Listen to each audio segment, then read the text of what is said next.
Senior Pastor Olden and Apostle LaShawn Reese.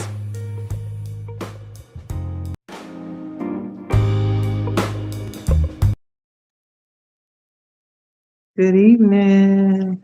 Good evening. What's up, everybody? God bless you. We are live. We are the Reeses, the place where two hearts meet. Yeah. All right. And we are live on tonight. Do me a favor and invite others to come on as we begin to share our lesson on tonight. Yeah. We need you to invite others to be with us. And that's what I'm doing right now. So if I'm sharing, you share. Come on, y'all.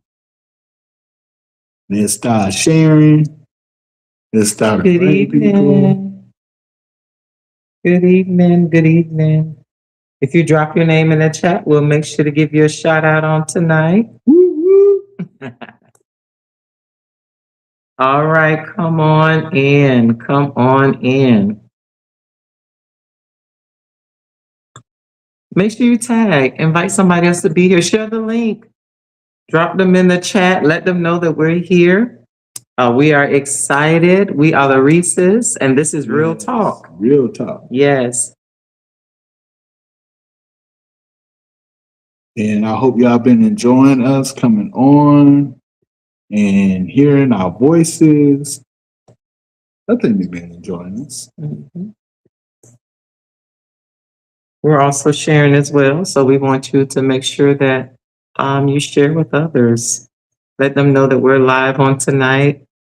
If you drop a comment, let us know you're here. All right, Charity, we see you. You and the girls are here. Good evening.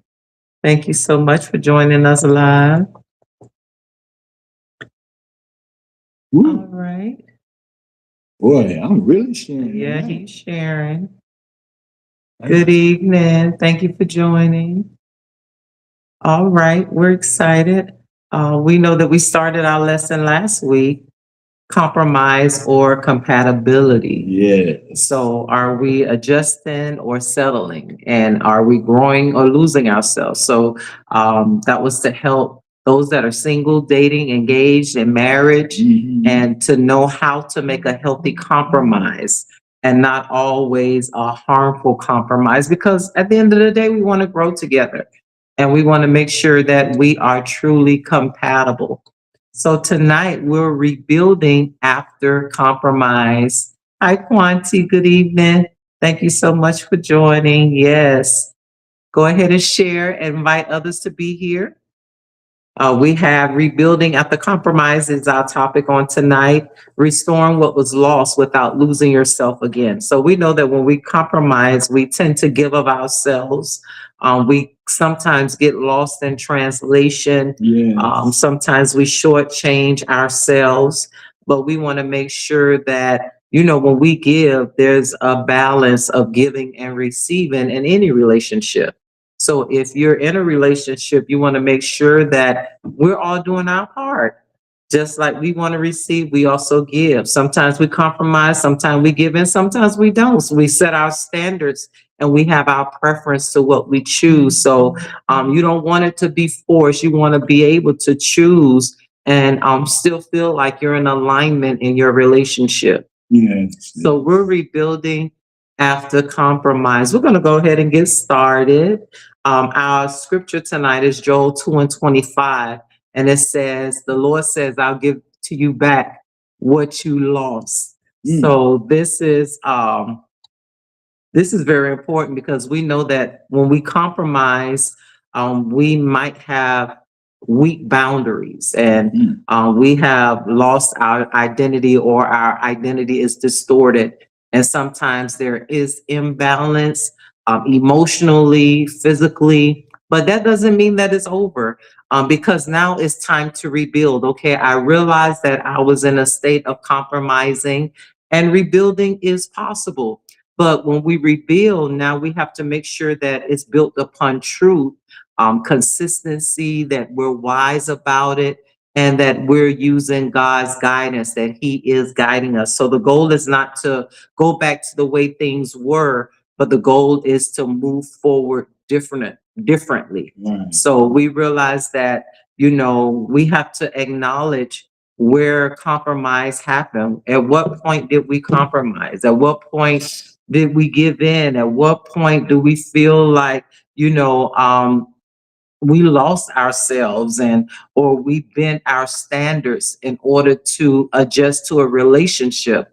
At what point? So we have to acknowledge where compromise happened. We have to honestly evaluate ourselves and see what happened, what went wrong, because we can't rebuild what we refuse to recognize or acknowledge. And a lot of times couples want healing, but they don't want to be honest. Mhm. And it's time that we are honest with ourselves so that as we rebuild, we're building on truth. We're building something that's worth holding on to. We're building something, you know, because we want peace. We want peace, but sometimes it takes a painful conversation because we have to be real and honest with how we really feel, something that we could have been holding back because we didn't want to have no arguments and we didn't want to didn't say anything or hurt the other's feelings. But we have to make sure that we both want that change. One thing I'm gonna say on that part, we can't be afraid to say how we really feel in a relationship. Yes. So who else are you gonna say it to? Mhm. So many people they'll tell their best friend how they feel about their husband or their wife, Mhm. and they'll tell their family member or they'll tell somebody else, but they won't tell the person who they have the issue Right. with. Right. So why is it that we go to somebody else? We shouldn't have to go to nobody else. You should go to the source. Yes. Even the Bible tells us that when you have an issue or all against somebody, or you go to them. That's right. You don't go to nobody else. Mhm. You don't talk about it with anybody else. You go to the source. And I still believe that's true because you need to go to your husband, go to your wife Mhm. and say, listen, this is the issue I have, Yes. you know, and this is a problem that I have with you. And this, we gotta find a way to get this right. And, nobody should get mad about that because those are things that need to be fixed. Yes. If there's a problem, your husband or your wife should not be afraid to come to you because, oh, you're going to get mad or she going to get mad and a fight going to start. Then, you know, who else are they going to talk to? Yes. And then if they go talk to somebody else and that person says something, now it's like, why you didn't come to me? Right. No, you shouldn't have to go to anybody else. You should be able to go to your husband, you should be able to go to your wife or your fiance or the one you're thinking about getting married to, and y'all need to straighten it. Yes. Hey, sis, we see you. All right, we see y'all joining in on tonight. If you drop your name in the chat, say hi. And share. Yes, make Share sure it you with share people. with others. Get We're others talking on about rebuilding after compromise. Mhm. So, what happens after we recognize and acknowledge that compromise has happened? And then we have to know at what point did I compromise? At what point did I lower my standards? At what point, you know, did the outcome not come out how I planned? So we first have to name what was the compromise. Maybe you compromised your voice. Maybe you ignored the red flags, or maybe you tolerated disrespect. Maybe you gave more than the relationship deserved or could honor. Maybe you kept saying, oh, it's not that serious, but you knew that you was not happy on the inside. So first you have to acknowledge where you compromise. Where did I lower my standards? Where did I just accept mediocrity when I could have said, look, this can be done better. This can be improved. This can be done a certain way. So we have to make sure that, you know, identify it, acknowledge it. And one thing about it is, in a relationship, it's always good for improvement. There's always something good for on both ends. And it's okay sometimes to say, you know, there's a problem and we got to discuss it. You know, if there's something that you need to discuss, it's good to bring it up now before it gets to be something bigger later. Because if it agitates you or if it bothers you, hey, listen, I don't want it to get to where it's agitating me. I don't want it to get to where it's going to be an argument. I don't want it to get to there's going to be a problem. I want to discuss it when I'm not mad. Right. I want to discuss it when we can't. I want to discuss it when we can talk, not when we can't talk. Right. Because when we can't talk, then you're mad, I'm mad, and nobody's listening. Right. And a lot of times compromise starts quietly. So we'll start saying, oh, I'm just being patient. But then over time, and like my husband says, now I'm getting bitter because this being patient now is taking a little too long. You've disrespected me a little too many times. Now it turns into resentment. And then resentment turns into distance because now I start backing away from the relationship when I started saying, I'm just being patient. I'm gonna wait for change. Yes, I'm waiting, but I'm not talking. I'm not communicating. And we begin to back away. We go back, and then we go so far back that we're now distant from the relationship. And it's good that I heard my wife talk about truth. It's good to have truth in your relationship. It's good to say, you know what, let's sit down, let's talk about truth. Yes. Tell me something you don't like, and I'm gonna tell you something I don't like. Right. In our relationship. And that's sometimes you have to do those things. So if it's something that's bothering the other person, you can nip it in the bud now. You don't have to wait till they get so upset and antagonized about it. And it's better to get it out now. When you can talk and it hasn't gone nuclear. Where I don't feel like talking now. I don't feel like talking about that now. But at some point you got to say, wait, this has gone a little too far. Right. Like we have to stop and be honest with ourselves and know what our own limits are and our limitations. Because a lot of times too, if we don't know ourselves, we'll just let it slide. And then before we know it, we're angry.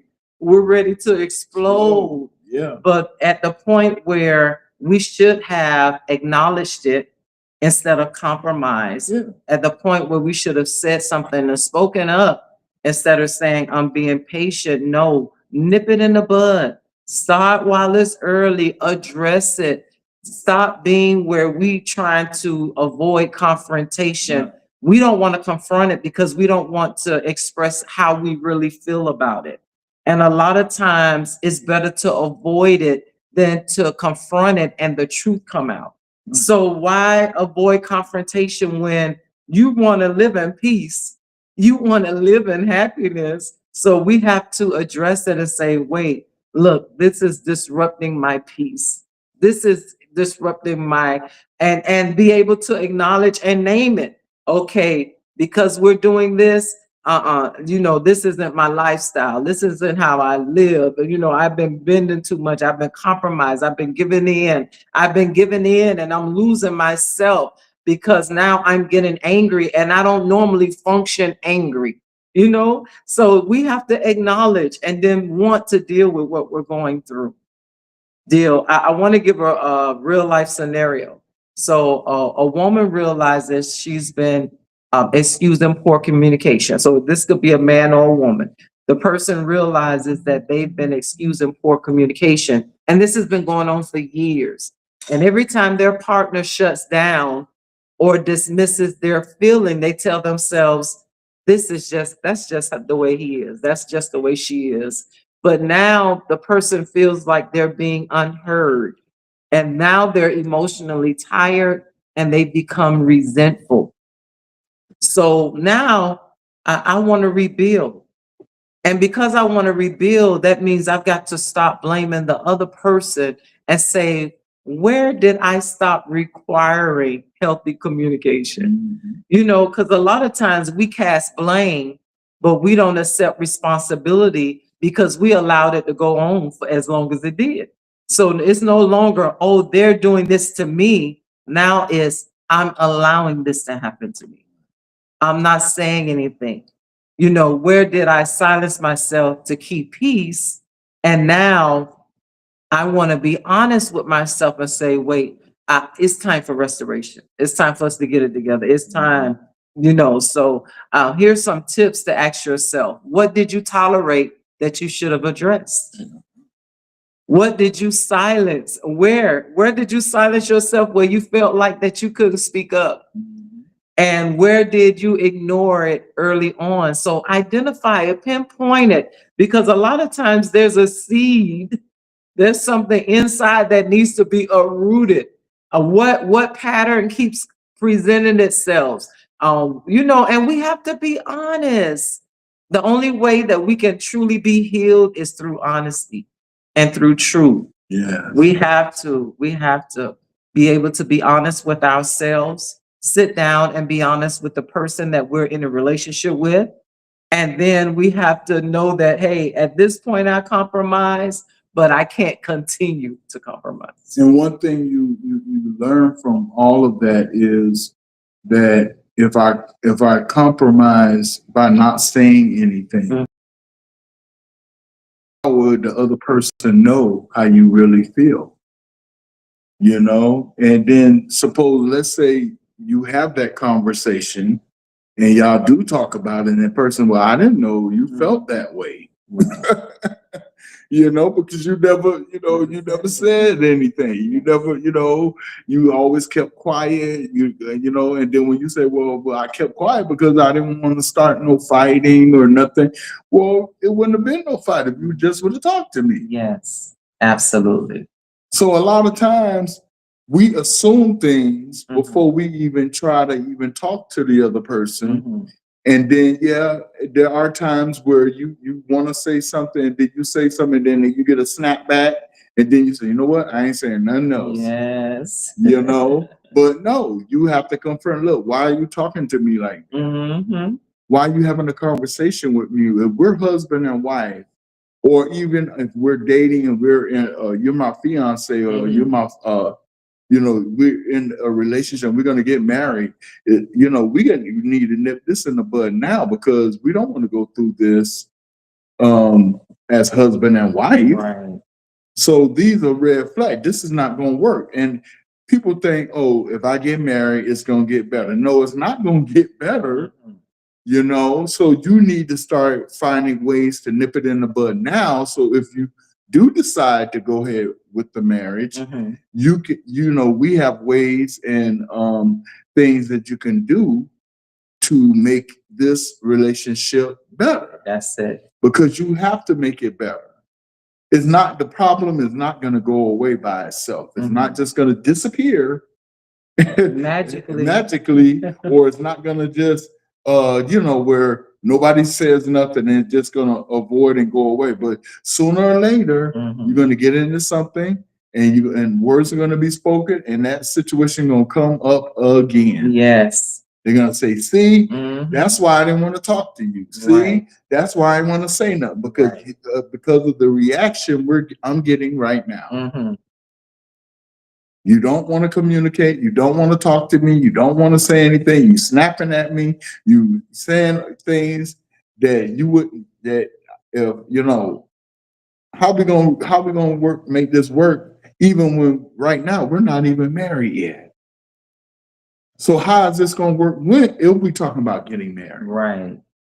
So it has to be some common ground where the one respects the other and the other respect the other. We're going to respect one another, and we're going to learn how to talk to one another. We're going to learn how to have a conversation with one another, and we're going to learn how to get things out in the open where I'm not going to be afraid. I'm not going to be in a relationship with you if I got to be afraid to talk to you. Yes. It's not going to work. So we're rebuilding after compromise. Right. So the first thing we do is acknowledge where compromise happened. Right. The second thing we do is reestablish our standards. Right. So after we've compromised, we have to clearly state what it is that we want. That's right. We have to define, we have to talk about what we want. And talk about what we want. That don't mean you just keep beating around. But well, you yelled at me. Yeah, Mhm. okay, that's not going to solve anything. Right. What do you want Right. him or her to do? Yes. Clearly define it. Listen, I want you to respect me. Yes. I want you to hear me. Yes. I want you to talk with me. Mhm. I want you not, when I come to you to discuss something, that you're snapping at me. Right. That's true. Yes. Because you want to define your standards. What are you willing to tolerate? And why do you always get mad when I come to you and you have a face on you like I'm bothering you? Come on, define it. What state it? And this isn't a point of confrontation. And how am I making you upset when I come to you? And you see how he's talking calmly? This ain't at a point of arguing. This is at a point where you're trying to learn each other. You're trying to, because trust, if you're not even married yet and you're going through all of this and you're compromising, bending over backwards to make it work, and you're not married yet, It's not going to work when you get married. People think this Mhm. all the time. And Yes. I mean, there's a statistic about that. Think that things will change. People say, well, when we get married, Yeah. things gonna change. It's gonna Mhm. get better. Mhm. No, it's not gonna get better because you never dealt with the problem before you got married. That's it. Deal with it. What are your standards? What do you prefer? What do you like? Yeah. What did you, don't change yourself and your identity just to keep someone or make them marry you or make them want to stay in a relationship. No, expose who you really are. Do you really want to live your life in as another person? Yeah. Acting like someone, give them your standards. Okay, look, I can tolerate this up to this point, but after this, we drawing a line. And be specific. There's nothing wrong with that. And again, you're not doing it angry. You're not doing it to cause a fight. You're doing it because you want to let them know your standards, and they'll never be able to say, well, I ain't know. And then you're saying, look, I'm not fussing, I'm not arguing with you. We're having a discussion Yes. to make our marriage or make our relationship better before we get married. Yes. Absolutely. Because I don't want to go into a relationship of marriage with you until we dissolve these issues. Yes. It has to be dissolved. Yes. I don't want to go, I'm not going to go into setting up a wedding, doing all this, and then 2 years or 5 years or whatever years into the marriage that we're not saying nothing to one another. Right. No, I'm not going to deal with that. So we're going to deal with it now before we get married. Yes. And we're going to find ways and solutions to make our relationship better before we get married. Yes. So when we go in there, some people don't want this, but you have to have some type of training, and that's why you go. That's why you go to marriage counseling. That's why they have you go to marriage counseling, so you can have where they can teach you a way to dissolve issues and dissolve problems and dissolve how to find a way to compromise and talk with one another, so you can have better detail of what kind of relationship you want in a marriage. It's not about changing anybody. Right. It's about I'm making you better in our relationship, and you're making me better in our relationship, so we can have a beautiful marriage together. Awesome. Good evening, Sharifa. We see you. God bless you. A beautiful marriage is not going to be beautiful until the two people decide it's going to be beautiful. If you want it to be ugly, it's going to be ugly.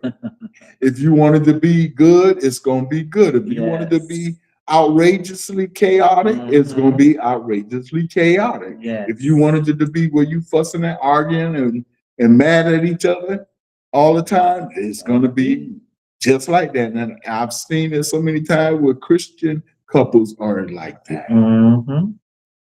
But they're supposed to be saved. People say, yeah, but they have relationships like that. And you have to know that even then, you still have to carry yourself better in your relationship with your significant other. Mhm. And why? Because that's where the time where you're talking, the time where you're not just reacting off of your emotions. And I said, that's the best time before we get to anger and mad and everybody yelling and screaming. The best time to talk about it is when you're not mad. Absolutely. Right after it happened, if you're not mad yet, that's the best time to say, listen, why did you yell at me? Mhm. For what reason? What's going on with you? Yes. Every time I try to discuss something with you about something, you're snapping at me, you're mad at me. What is it that's bothering you? Mhm. That's making you feel that way? That's setting standards. Yeah, because I don't want to get mad, Mhm. and I don't want you mad. So, and you seem like you was upset about it. So listen, let's talk about this now Yes. instead of waiting till I get upset. Right. And right now I'm not upset. That's why I'm talking to you the Let's way I'm deal talking to with you. it. Let's deal with it. That's right. Something is irritating you that when I come and talk to you, that is bothering you that bad that it puts you in that state. Mhm. So let's see how we can fix this together. Mhm. Absolutely. What's ticking you off? Mhm. Just tell me the truth. What is ticking you off that's making you feel that way or making you get in that emotional distress of anger or madness or whatever it is? Yes. What is making you feel that way? And then that person look at you and say, you know what? Okay, this is what's bothering me. Mhm. So we have tips for you Mhm. in reestablishing your standards, and he already addressed them. Communicate them calmly. Communicate your standards calmly and write them down because these are non-negotiables. I'm not going to negotiate. I'm going to, and that means that you're following through. This isn't a suggestion. This is what my standards are. And don't apologize for requiring respect. Don't apologize for asking for them to respect your standards. Make them biblical. Make them healthy and not based on control. You're not trying to control them, but you want them to know how to communicate and how to handle you. And then look, they'll be happy that you're happy. Look, that's because you want a relationship that's going to last. So we've got to have standards in relationships. We got to have where there's a line drawn. And we got to be able to take what we're talking about and receive it on both ends. Okay, that's how you feel. This is how I feel, and this is what I won't tolerate. Yes. You know, and it works on both ends. Look, you're not gonna just have your way with me and talk to me any kind of way and bossy to me or whatever it is you're doing. No, we're gonna sit. You're gonna talk to me and listen to me like I listen to you, Yes. and you're gonna respect me as I respect you. We're gonna talk to one another, and we're gonna relate to one another, and we're gonna listen to one another, and then I won't compromise on these things that I'm telling you that's bothering me. That's it. So we're rebuilding after compromise. We realized that, hey, I've bent my standards and a lot of things. Now it's time to rebuild, and this is what I'm going to do. So what we do in rebuilding, we rebuild trust. But when we're rebuilding trust, we have to do it with consistency. We have to be consistent. And you know what? Trust is rebuilt over time. Yeah. You know, when things happen in relationships, we feel like, oh, just because we said we sorry, or just because, that everything is going to be perfect again. No. The compromise, look, my trust has been damaged. I've been wounded. So I need proof that you're changing. And that proof is not going to come overnight because now that my trust has been tampered with, and now I feel like I can't trust you. Now you have to rebuild that trust. And, a lot of times the person that is the offender expect the one that is offended to get over it overnight. Like, and act like nothing ever happened. But emotionally, I've been damaged. Emotionally, I've been hurt. So that's not a get overnight moment. Because this trust that I have for you or had for you came with time.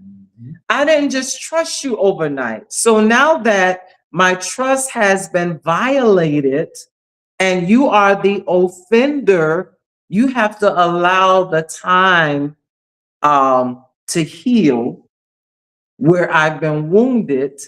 And now I have to be able to trust you again, but you have to be consistent in your actions for me to rebuild the trust. Remember, the trust is I've been violated.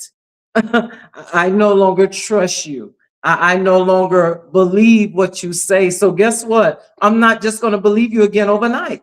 You have to be consistent in regaining my trust. And you might say, oh, believe me if you want to. No, you want somebody that believes in you. You want someone that will trust you. You want someone that will, even receive your apology and be willing to rebuild upon something that has been damaged. And one thing I want to say, when something has been damaged and emotionally messed up, some people think, oh, I apologize. I made my apology and it's going to be over with. No,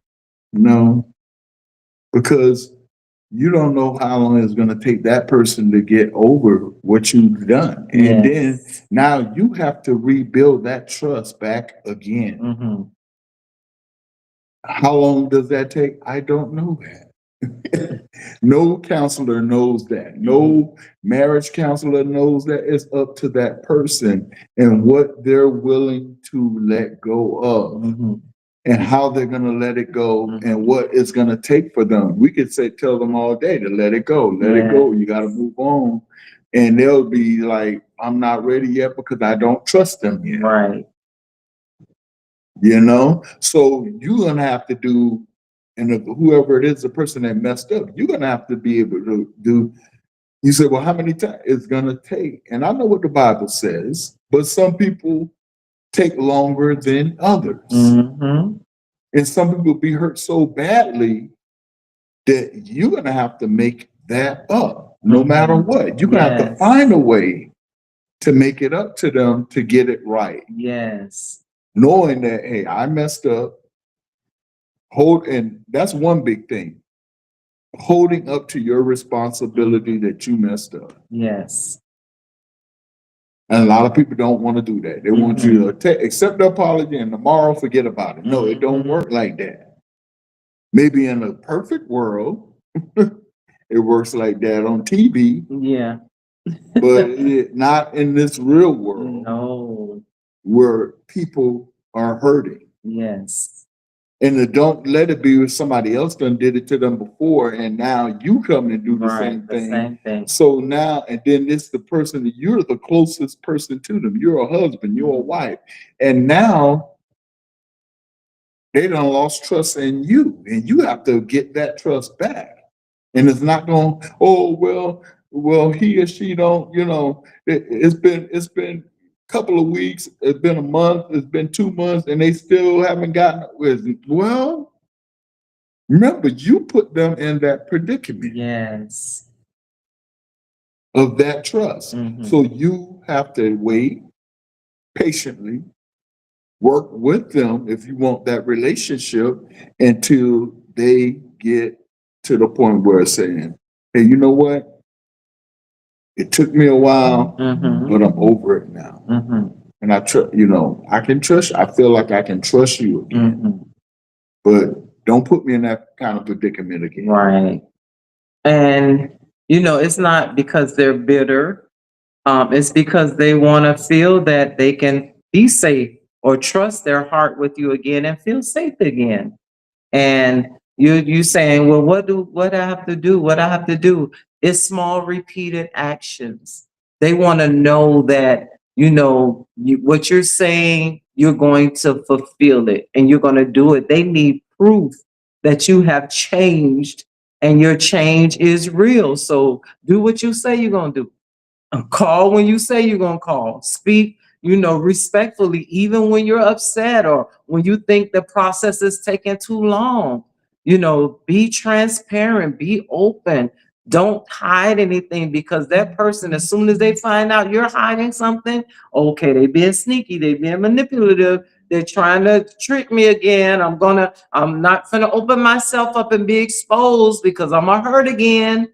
So it's those consistent, small, repeated actions that start to rebuild that trust back in them again. And please, for those, if you're the person that hurt that person, don't. If you act like you don't care about what you've done, that person's gonna see it all over your face.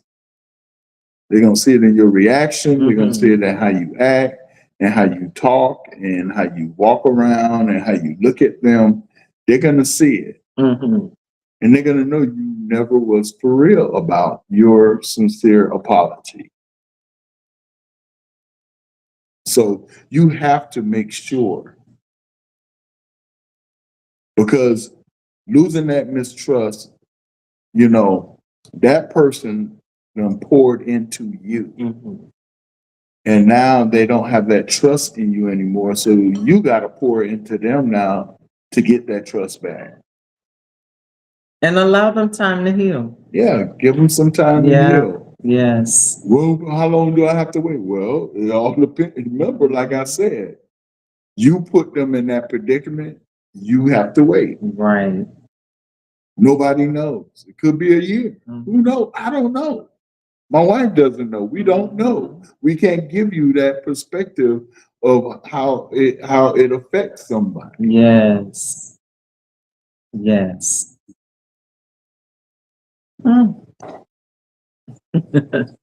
All right, we're rebuilding. We're rebuilding after compromise.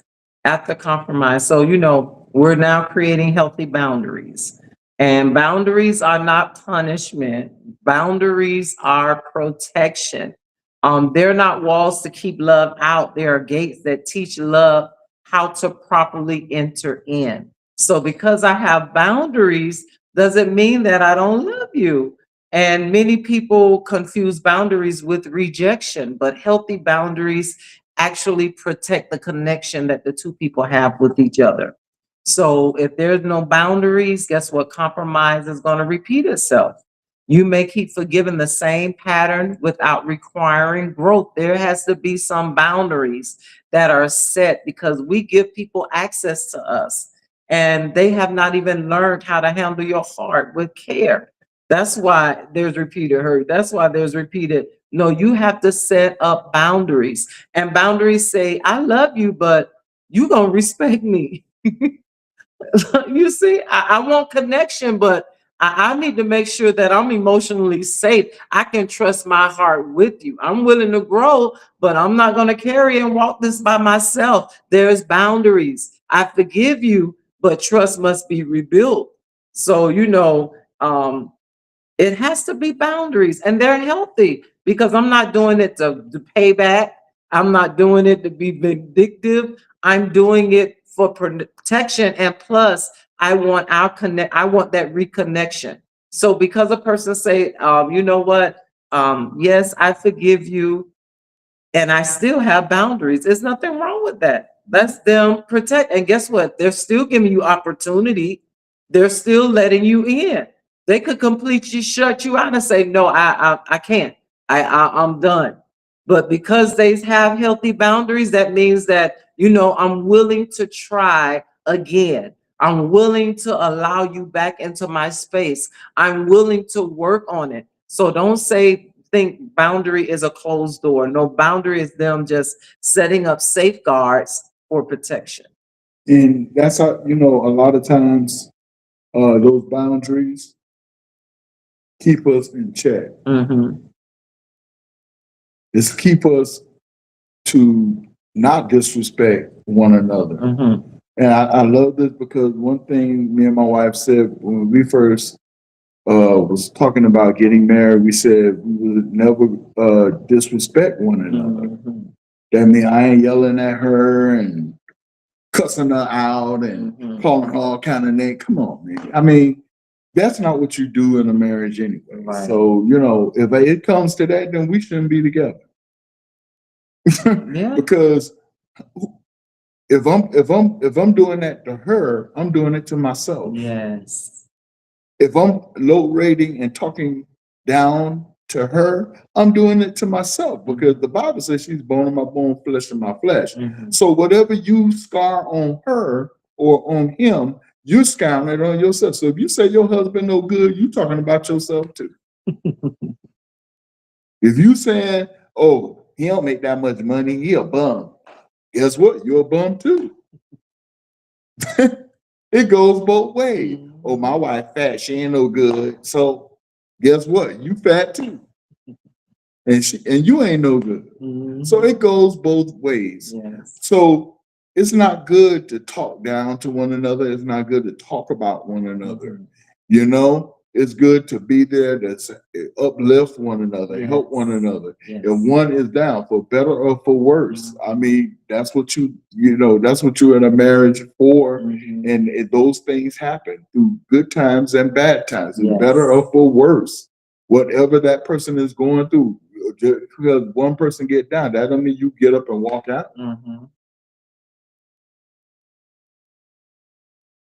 You got to go through the good times and the bad with each other. And in those boundaries, that's what it teaches you. How to respect one another and how to have that boundary of, you know, when the other person is down, I don't step on them. I make, I try to make them better. I don't keep my mouth shut. I'm gonna uplift them. I'm gonna push them. I'm gonna give them what they need to be better. So then what we do with healthy boundaries, we say, here's the tips. Here are the tips for healthy boundaries. Say what you need clearly. You don't have to over-explain your boundaries. Don't over-explain it, but you have to be firm with what you're saying your boundary is. Like, okay, if you do this, this is a strong hard stop. This is a strong no. This is, what are your boundaries? And don't use your boundaries to manipulate the situation. You're using a boundary or setting up a boundary with expectation of growth. So it ain't no trickery. It ain't no manipulation. It is no cunning. It's nothing. It's, look, I want us to grow, but I need a boundary. So we have to make sure that, when we set up boundaries, we're firm with what we mean, because what happens is if we allow things to happen within the boundaries and we're saying, okay, this is a no, and then we bend and says yes, they go to compromise. That's the compromise. And then guess what? You bent one time, you're going to bend 50 more times. Because once they see that first bend, all right, I got it now. I can do it again. I can do it again. I can do it. No, that's a boundary. No, don't cross the line. Don't, and sometimes people will test you. Yes. And they will try you to see what they can get away with. And it's sad, but hey, especially sometimes when we want to get our own way, we know what buttons to push, we know what to say, we know how to act, we know what to wear. Come on. And you know what? Then and we didn't even, I don't think we even talking about this, but there are also too, we got to think of too, because people get mad over this a lot of time, man, and male and female, financial boundaries. Because sometimes we get mad over that. Oh, I can't do this. I can't do that. Yeah, but you got to discuss those things. And you got to decide on, hey, what kind of financial boundaries? There's certain things we can't do financially that we have to think about. We can't just do, sometimes you can't just do whatever you want to do. Sometimes you have to know how to save. You got to know how to have money put away for emergencies and do things and make sure that, you have things available. So there are all kind of boundaries that you need to talk about, that because I know financial is one of those boundaries that people always end up in divorce court with. Because he spent up all the money, or she always shopping and spending up everything, or something. That, there's always something with financial issues. Yes. That brings on a whole nother. That's a whole nother topic. Yes. Yeah. But you have to be able to discuss even financial or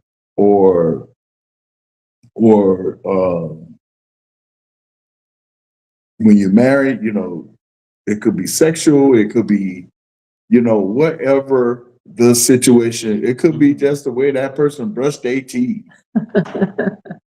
I don't like the way you brush your teeth in the morning. I don't like the way you eat. Chew. I don't like the way you chew. Or the way you drink.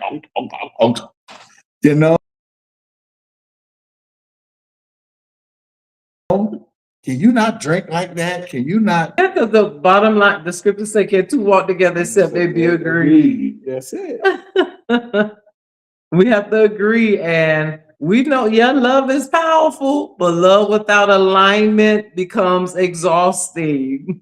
You have to be able to walk together. You have to be in agreement together.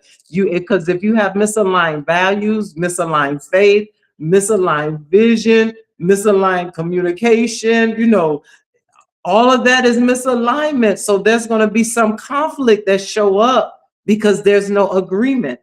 So how we're going to rebuild if we're not aligned?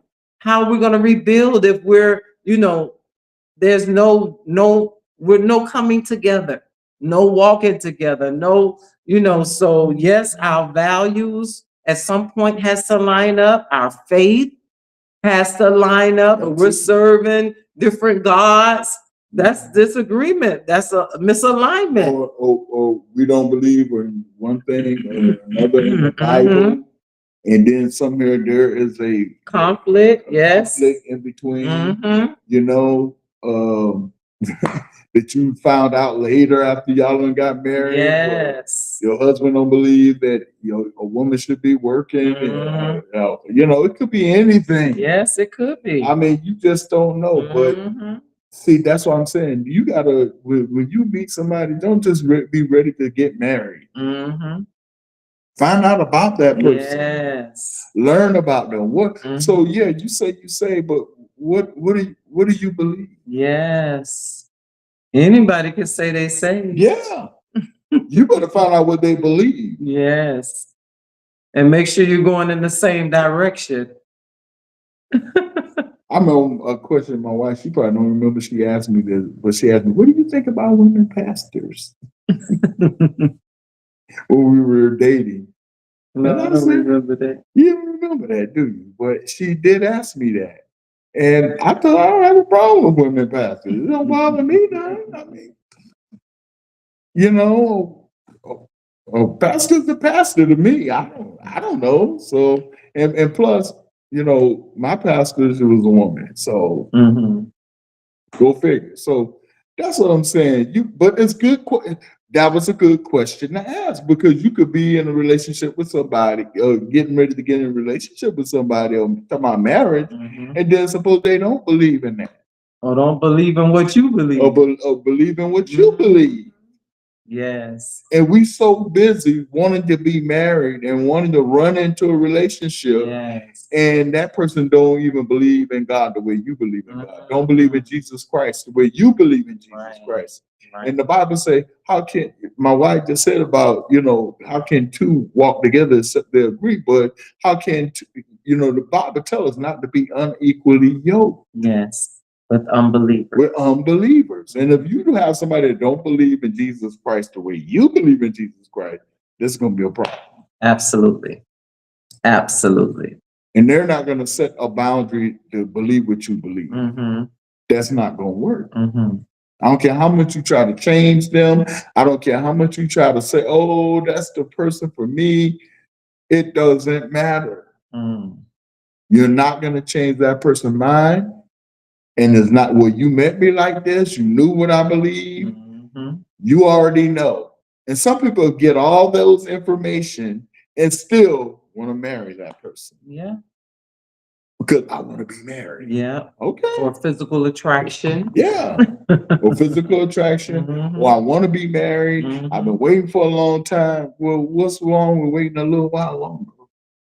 Yes, until you have someone that's compatible. Yeah, you have somebody that's compatible, Yes. that loves the Lord like Mhm. you do, that loves Jesus Christ like you do. Because suppose you get with that person that does not, Yes. there's going to be conflict. Mhm. We're rebuilding. Have to compromise. Yeah, and I'm trying to tell people this before they get married. Yes. But you got people that have made those kind of mistakes and gotten married, thinking that, oh, I'll change him when we get married, or I'll change her once we get married. And that ain't gonna happen. Mhm.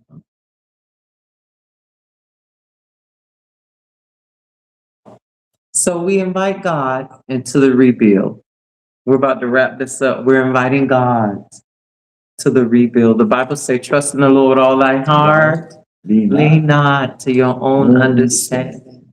In all your ways acknowledge him, and he shall direct your paths. Because you can't build by yourself. It takes two to rebuild. Whatever is broken, whatever inconsistency there is, whatever emotional boundaries or bounds that is in the relationship, you cannot do it alone. So yes, I'm going to lean on the person that I'm with, but most of all, we've got to invite God in to the rebuild because God is the foundation. He is the guide. He is the healer. And he gives us the wisdom that we need. So we make sure we build our foundation on a solid rock that is strong and that through the test of time, our foundation will continue to stand. Why? Because we've invited God into the rebuild. When we compromise and it's damaged our relationship, guess what? Our emotions, we're now vulnerable. Yeah. So, we become fearful, we experience pain. Sometimes we even get prideful. But then when we begin to invite God in, all of those emotions, all of the pain, all of the hurt, everything that we're feeling, we've invited God in. So guess what? God is a healer. God is a stabilizer. He's a regulator. So as God begin to come in, he comes in because we've invited him in. And now what does God do? He brings clarity. Now we get an understanding of what we've both been going through where there was confusion. Now we begin to become convicted and, we feel like we want to do things different and we want to change and we want to evolve together. We're no longer making excuses. Why? Because we invited God in. We invited God in because we wanted healing. Yeah, there were wounds and we reacted unseemly because of the wound. But now that God is on the scene, love can abound. Yes. We can operate in wisdom. We don't have to be afraid or be fearful because we're allowing God to rebuild. A lot of times we try to rebuild and redo a do-over and we don't include God in it. But if God is the center and we say, look, we can't do another day, we can't go another moment, we got to come on, let's pray, let's fast, let's read the Bible together, let's come together. We've got to invite God in. Invite him in. He's a builder and a rebuilder. Yes. Yes. He'll come and do a complete makeover. Yes. He'll rip it out that foundation and put it down like it's supposed to be. That's because we're allowing him to come in. Yeah. We're allowing him to rebuild. We're allowing him to restore. We're allowing him into our relationship, into our marriage. We're saying, God, we can't do it without you. We're trusting in you. So we move out of the way and let God come in. And a lot of times when you do it like that, it opens up so many doors in your relationship. Yes. And that's why I tell people all the time, when you in a marriage, your your togetherness never ends. It begins every day that you are together. And when you're in that relationship between you and your spouse and God, y'all are entwined with one another to take it to another whole level, you know, and that's why it's so important for you to entwine with your significant other. I know we got to be around the kids. I know we got to do things and stuff like that, but you make sure that you are entwined with one another, that you guys have that intimate time with each other and an intimate time with God. Yes. Because your intimacy is going to help us keep you together. And when I say intimacy, I don't mean sex all the time. I'm talking about your intimacy, that you have that time to talk to one another, that love for one another, that compassion for one another, that time that you and your husband or your wife and your husband are together as one, talking to God together, making things plain, making things clear. What is your passion? What is it that you both want to accomplish in this marriage, and what you both want to accomplish for each other, and what you want to do together? What are your plans to get the job done together? Yes. You got to have a plan. You got to have something other than, oh, I'm just married. You know what I'm saying? That's not just gonna work. And people think, well, you know, just being together and making love, that's good. No, it's got to be a plan. It's got to be a standard of what you want and what you want God to do in that marriage. What is it gonna finally take for you guys to get to where you need to be financially? What it's going to take for you to spiritually? What it's going to take for you physically, mentally, and all emotionally, and everything else? And I mean, every part of being married, because it can be enjoyable. Yes. Isn't it so enjoyable when you know your plans and you know your future and you know what you have in store for each other, and you know God is at the center of that, and he's helping you and pushing you to those things so you can reach those goals, and you're pushing one another, and you can say to the other, hey, look, you got off track. Now you got to get back on board. You got to get back to where you was before. You can do it because, you know, I've seen you do it before. And sometimes it's good to have that person hold you accountable. Right. It's good to have your husband hold you accountable. It's good for your wife to hold you accountable. You got to get back on track. You got to get back to where it was. You got to do what you got to do. I got to do what I got to do so we can get back to our plan, to what we got focus on, to what we're doing, and we're doing it together. Yes. So rebuilding after compromise is not about going back. It's about moving forward and doing it differently, because the first way or how we tried to do it ain't work. That's why we're at the place where we have to rebuild. And then after you rebuild, you're rebuilding to go to another level. Yes. That from now on, we're not going backwards. No, we're going to another level. Each time as we rebuild, we're rebuilding to go to another level, to go even higher. And God to go even higher with our marriage. We're taking our marriage to another level. We're taking our financials to another level. We're taking our intimacy to another level. We're taking our every part of our relationship. We're taking it to another level, because we're never going back to where we was before. We're never letting the enemy think he got a way in, because we're not allowing him to. Amen. We're not giving him an opportunity to. And that can't work on one person. It has to be both of you together, that you have this plan that's set out. I don't care how old you get. I don't care how long you've been married. You should always still like, I want to be elevated higher. I want our relationship to go to another level, because there's so many levels, and you never run out of levels to take your relationship to. Amen. Amen. Look, compromise may have damaged peace.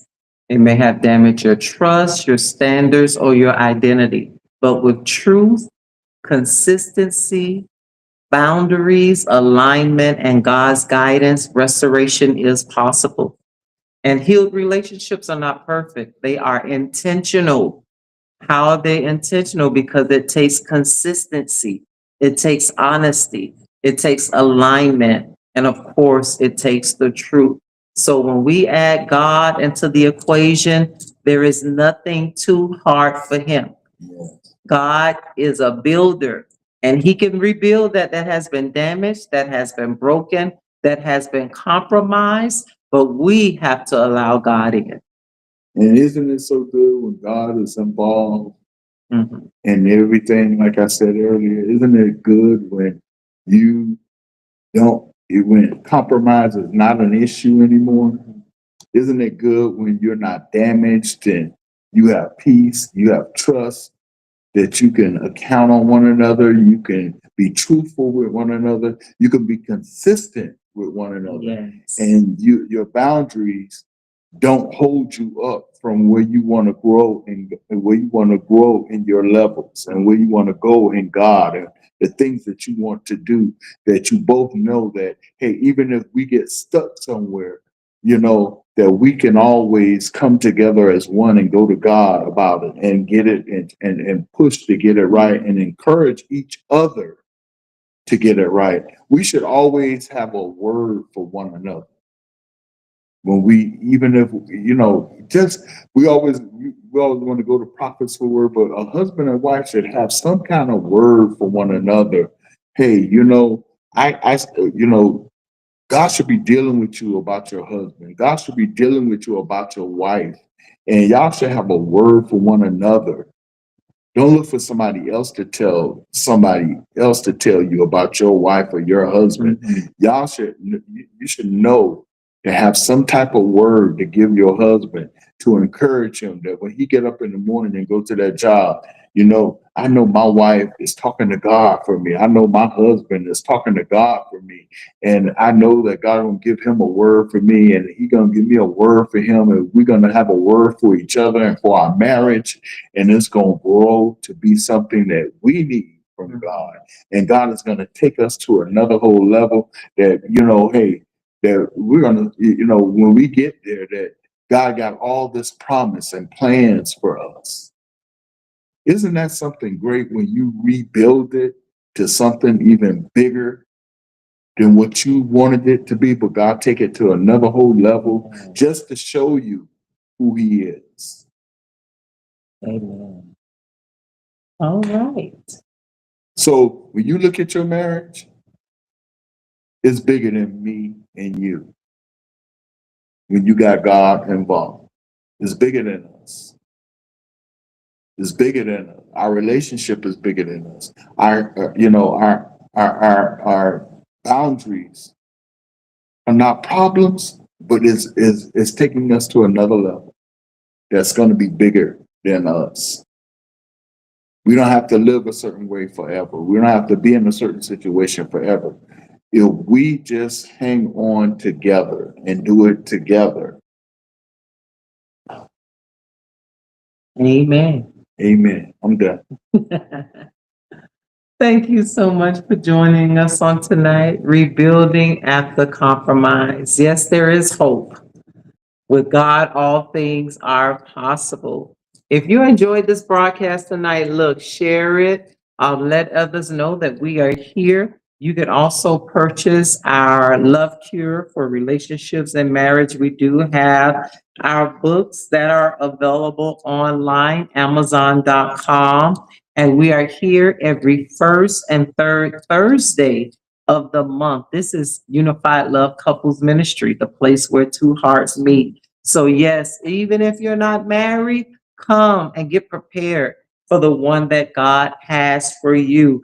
We're on social media, so please make sure that you go to our YouTube page, Unified Love Couples Ministry. While you're there, don't forget to like and subscribe to our page. Look, we have loads of videos there that can give you advice about your relationship and what you're going through at this present time. If you need personal counseling and you would like to meet with us, yes, reach out to us. We do personal counseling sessions. We also do premarital sessions.